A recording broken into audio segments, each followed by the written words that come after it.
आइए देखते हैं अफ्रीका कॉन्टिनेंट के इंपॉर्टेंट ग्रासलैंड। और अगर ये आपको वीडियो पसंद आए तो चैनल को लाइक करिए, सब्सक्राइब करिए एंड शेयर करिए। तो इस कॉन्टिनेंट में डियर स्टूडेंट ओनली 2 ग्रासलैंड पाए जाते हैं, केवल 2 घास के मैदान पाए जाते हैं। और वो घास के मैदान आपसे बार बार एग्जाम में पूछता है, तो वो कौन से घास के मैदान हैं?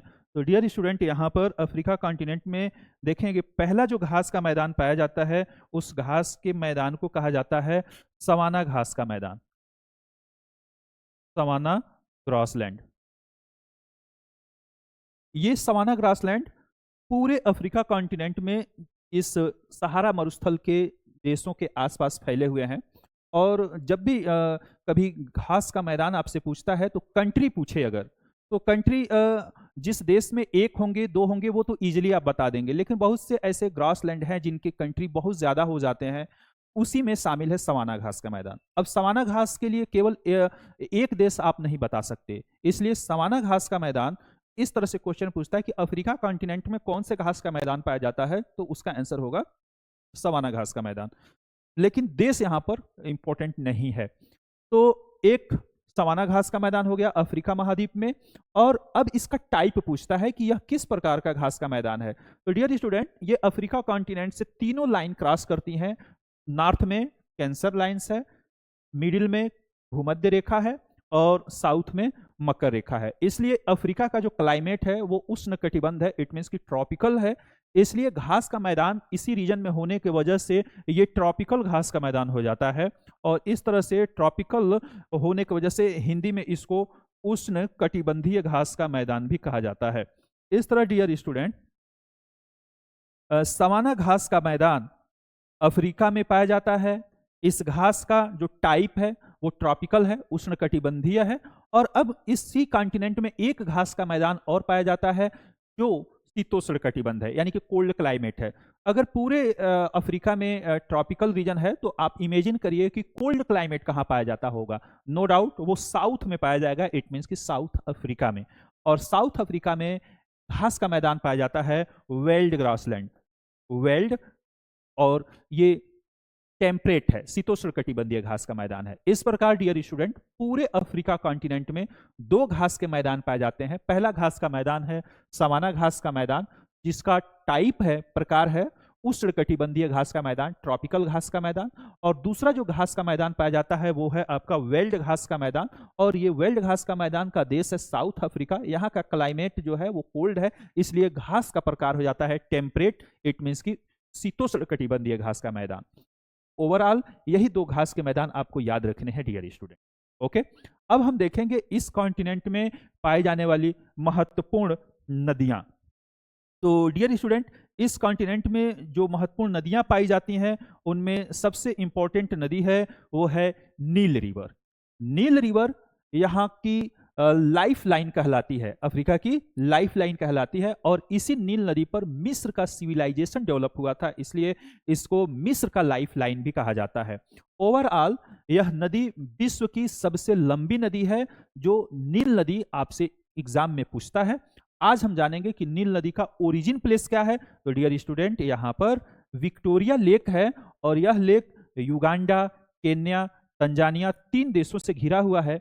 इसी विक्टोरिया लेक से नील रिवर का ओरिजिन होता है। और यह नदी नॉर्थ की ओर बहते हुए ये ऊपर जाकर देखेंगे, ये आकर मेडिटेरियन सी में नदी गिर जाती है। इस तरह से नील नदी का जो फ्लो डायरेक्शन है, बहने की दिशा है, वो साउथ टू नॉर्थ है। और यह नदी 2 धाराओं से होकर बहती है, 2 ब्रांचेज में होकर बहती है। पहली जो इसकी ब्रांच है वो विक्टोरिया लेक से निकलेगी, इस ब्रांच को कहा जाता है व्हाइट नील। और जो दूसरी ब्रांच है वो है यहाँ से इथोपिया के ताना लेक से निकलता है और इसको बोलते हैं ब्लू नील। और दोनों मिलने के बाद यहाँ पर बहते हुए आकर गिर जाती हैं मेडिटेरियन सी में। तो यह नदी विश्व की सबसे लंबी नदी है, जो आपको बार बार पढ़ाया जाता है। उसके बाद इस कॉन्टिनेंट की जो दूसरी महत्वपूर्ण नदी है डियर स्टूडेंट, वो है नाइजर नदी। नाइजर रिवर यहां पर वेस्ट की तरफ, पश्चिम की तरफ बहने वाली नदी है। और वो यहां से गिनी, माली, नाइजर होते हुए आकर गिनी की खाड़ी में गिरती है। इस तरह यह नदी का जो मेन लोकेशन है वो अफ्रीका के वेस्ट साइड में है और इस नदी को नाइजर नदी कहा जाता है, क्योंकि इस रीजन में पेट्रोलियम उत्पादों का एक्सपोर्ट इंपोर्ट होता है और वो इसी नदी के थ्रू होता है, तो इसमें पेट्रोलियम के रिसाव होते रहते हैं, इसलिए नाइजर नदी का जो स्मेल है वो पेट्रोलियम पदार्थों के जैसा आता है, इसलिए नाइजर नदी को तेल नदी या ऑयल रिवर भी कहा जाता है। ये एक क्वेश्चन अगर पूछा जाए कि ऑयल रिवर के नाम से या हिंदी में तेल नदी के नाम से किस नदी को हम जानते हैं, तो वो होगा नाइजर नदी। और नाइजर नदी का एक देश नहीं है, नाइजर नदी कई देशों से होकर बहती है, जिसमें गिनी है, माली है, नाइजर है, नाइजेरिया है, और ये गिनी की खाड़ी में आकर गिर जाती है। तो यहाँ की ये एक इंपॉर्टेंट नदी हो गई। अफ्रीका की जो तीसरी महत्वपूर्ण नदी है डियर स्टूडेंट, उस नदी का नाम है कांगो नदी, कांगो रिवर। और यह Congo river Congo Republic, democratic of Congo Republic, यहां से इस देश से होकर बहती है। इट मीन्स कि कांगो से कांगो देश भी आपको याद रखना है, नेम सेम है, इसलिए इसके देश को याद रखने में कोई प्रॉब्लम नहीं होनी चाहिए। बस आपको इसका इंपॉर्टेंट फैक्ट यह याद रखना है कि यह नदी यहां से कांगो से बहते हुए पहले नॉर्थ की तरफ जाएगी और फिर साउथ की तरफ रिटर्न होके आके अटलांटिक ओशन में गिर जाती है।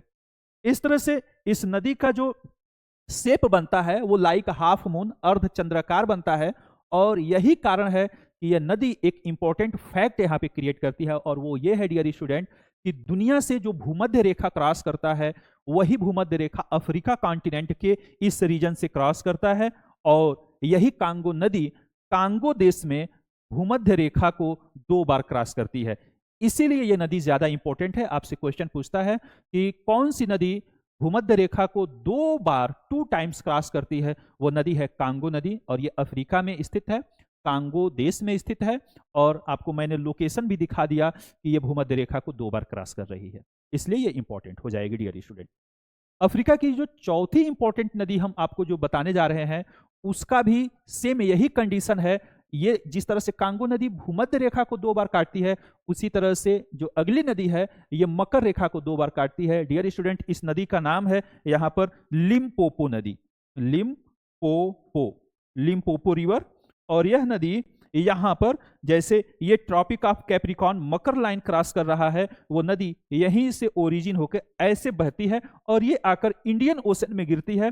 ये यहाँ पर 2 बार क्रॉस कर रही है मकर रेखा को, इसलिए ये नदी कोई एक देश से नहीं बह रही है, इसलिए देश कोई इंपॉर्टेंट नहीं है, बट ये याद रखना है कि लिम्पोपो नदी मकर रेखा को 2 बार काट रही है और यह नदी इंडियन ओशन में गिरती है। अगर देशों को अगर आप जानना चाहते हैं तो मैं आपको एक बार रिपीट कर देता हूं, वो है साउथ अफ्रीका, यहाँ पे बोत्सवाना, जिम्बाब्वे एंड मोजाम्बिक, इन देशों से ये नदी बहती है और इंडियन ओशन में गिरती है। इस नदी का इंपॉर्टेंट फैक्ट ये है कि यह नदी मकर रेखा को 2 बार काटती है, 2 बार क्रॉस करती है।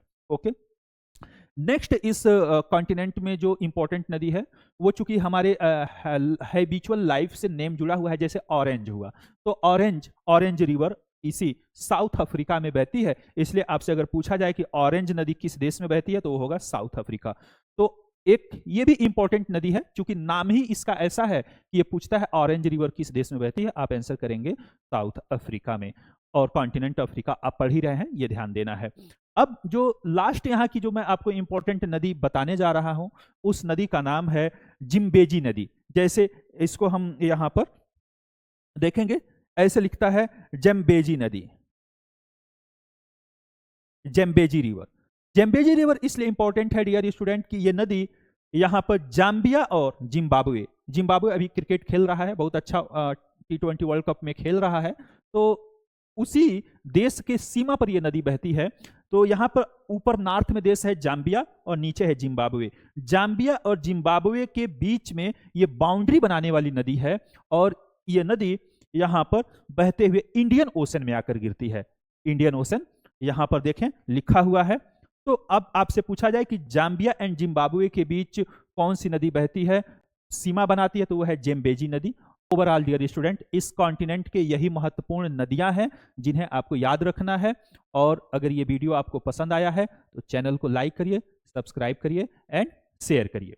अब हम देखेंगे डियर स्टूडेंट इस कॉन्टिनेंट में पाए जाने वाले महत्वपूर्ण डेजर्ट, मरुस्थल। डियर स्टूडेंट, इस कॉन्टिनेंट में जो मरुस्थल पाया जाता है उसका नाम है सहारा मरुस्थल। सहारा मरुस्थल विश्व का सबसे बड़ा मरुस्थल है जो इसी कॉन्टिनेंट में है, और ये पूरे अफ्रीका के लगभग मध्य भाग को कवर करता है, इतना बड़ा ये मरुस्थल है। तो सहारा मरुस्थल अफ्रीका का मरुस्थल है। यहाँ का टेम्परेचर हमेशा हाई रहता है, बहुत ज्यादा गर्म रहता है, और ये दुनिया में सबसे बड़ा मरुस्थल के नाम से भी जाना जाता है। लेकिन इसके बाद और भी कुछ मरुस्थल हैं जो इस कॉन्टिनेंट में पाए जाते हैं। जैसे यहाँ पर सूडान है, तो सूडान में एक डेजर्ट पाया जाएगा। इस डेजर्ट का नाम है नूबियन डेजर्ट, नूबियन मरुस्थल। आपसे पूछे कि नूबियन डेजर्ट किस कंट्री में है, तो आप बोलेंगे सूडान में। उसी तरह से ये सोमालिया है। सोमालिया में एक डेजर्ट है, इस डेजर्ट का नाम है ओगाडेन डेजर्ट, ओगाडेन, ओगाडेन डेजर्ट इन सोमालिया, ये सोमालिया का मरुस्थल है। नेक्स्ट आगे जो मरुस्थल है ये जैसे नामीबिया है, नामीबिया में मरुस्थल पाया जाता है नामीब डेजर्ट, नामीब मरुस्थल। कहता है कि नामीब मरुस्थल किस देश में है, तो आप बोलेंगे नामीबिया में है। और सबसे जो इंपॉर्टेंट सहारा डेजर्ट के बाद जो दूसरा इंपॉर्टेंट डेजर्ट इस कॉन्टिनेंट में, उसका नाम है यहां पर कालाहारी डेजर्ट। और कालाहारी डेजर्ट इसी कॉन्टिनेंट में पाया जाता है और वो देश है बोत्सवाना। अफ्रीका महाद्वीप के बोत्सवाना में कालाहारी डेजर्ट पाया जाता है, और कालाहारी डेजर्ट में दुनिया का सबसे बड़ा जो पक्षी जो एक देता है, अंडा देता है, दुनिया का सबसे बड़ा अंडा जो ऑस्ट्रिच, शुतुरमुर्ग, वो पाया जाता है। ओनली जो उसका जो मेन जो रहने का प्लेस है वो क्षेत्र है बोत्सवाना का कालाहारी डेजर्ट, ऑस्ट्रिच यहीं पर पाए जाते हैं। तो डियर स्टूडेंट, इस पूरे कॉन्टिनेंट में जो ज्यादातर हम देखें तो मरुस्थल ही पाए जाते हैं, जिसमें ये सहारा मरुस्थल हो गया, नूबियन डेजर्ट सूडान में हो गया, ओगाडेन डेजर्ट सोमालिया में हो गया, नामीब डेजर्ट नामीबिया में हो गया, और कालाहारी डेजर्ट बोत्सवाना में हो गया, जो फेमस है ऑस्ट्रिच के लिए, शुतुरमुर्ग के लिए। तो डियर स्टूडेंट, इस कॉन्टिनेंट में ये इतने डेजर्ट पाए जाते हैं। अब हम बात करेंगे डियर स्टूडेंट कि इस कॉन्टिनेंट में कौन से माउंटेन पाए जाते हैं। हो गया, तो देखेंगे डियर स्टूडेंट, इस कॉन्टिनेंट में हम डेजर्ट ही ज्यादा पाएंगे, माउंटेन यहाँ पे बहुत कम है। फिर भी जो माउंटेन पाया जाता है वो इंपॉर्टेंट माउंटेन है। जैसे यहाँ पर अफ्रीका के इस वाले नॉर्थ वेस्ट में एक माउंटेन फैला हुआ है, इस माउंटेन का नाम है एटलस माउंटेन, एटलस एमटीएस। ये एटलस एमटीएस फेमस है अफ्रीका कॉन्टिनेंट का, और इस एटलस में नॉर्थ एटलस बनता है, वेस्ट एटलस बनता है, मिडिल एटलस बनता है। इट मीन्स कि अगर एटलस वर्ड हो और उसमें कुछ भी लगा हो तो आप समझ जाएंगे कि ये एटलस माउंटेन अफ्रीका का ही है, चाहे वो नॉर्थ हो, साउथ हो, ईस्ट हो, वेस्ट हो, एनीथिंग। तो एटलस माउंटेन इस कॉन्टिनेंट में ये माउंटेन फैला हुआ है। यहाँ पे देखेंगे ये देश मोरक्को है, ये अल्जीरिया है, और थोड़ा सा इसका पार्ट वेस्टर्न यहाँ पे कंट्री सहारा है। इन तीन देशों में खासतौर से मोरक्को और अल्जीरिया में इसका पार्ट ज्यादा है, और एटलस माउंटेन इन्हीं मोरक्को और अल्जीरिया में ज्यादातर फैला हुआ है। तो ये एक माउंटेन याद रखना है, क्योंकि माउंटेन है तो इसकी पीक भी होगी।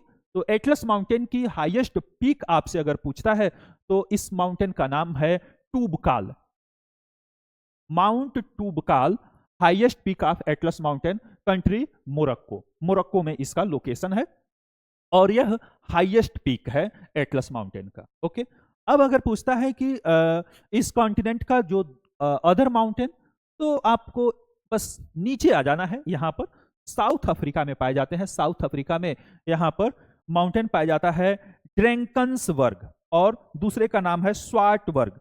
तो ड्रैंकन्सबर्ग एंड स्वार्टबर्ग माउंटेन साउथ अफ्रीका में पाए जाते हैं। ये दो नाम, ड्रैंकन्सबर्ग, स्वार्टबर्ग, ये दो माउंटेन यहाँ पर साउथ अफ्रीका में। ओवरऑल एटलस माउंटेन याद रखना है, ड्रैंकन्सबर्ग एंड स्वार्टबर्ग ये साउथ अफ्रीका में याद रखने हैं। अब बात करते हैं अफ्रीका कॉन्टिनेंट की सबसे ऊंची चोटी, highest peak of Africa continent. Africa महाद्वीप में सबसे जो ऊंची चोटी पाई जाती है डियर स्टूडेंट, वो केन्या एंड तंजानिया के बॉर्डर पे है, और इसका नाम है mount Kilimanjaro. Kilimanjaro, Kilimanjaro highest peak of Africa continent, Africa महाद्वीप की सबसे ऊंची चोटी माउंट किलिमंजारो है, और ये केन्या में है, केन्या तंजानिया की सीमा पर है, ये आपको याद रखना है। और यह एक वाल्केनो द्वारा बना हुआ पीक है, और आज ये प्रेजेंट में डेड वाल्केनो है, यानी कि पूरी तरह से ये निष्क्रिय हो चुका है वाल्केनो, और उसी वाल्केनो से बना ये एक दुनिया की सबसे ऊंची चोटी है, मीन्स अफ्रीका कॉन्टिनेंट की सबसे ऊंची चोटी है और इसका नाम है माउंट किलिमंजारो। तो डियर स्टूडेंट, आज बस इतना ही। अगर ये आपको वीडियो पसंद आया हो तो चैनल को लाइक करिए, सब्सक्राइब करिए एंड शेयर करिए। Thank you.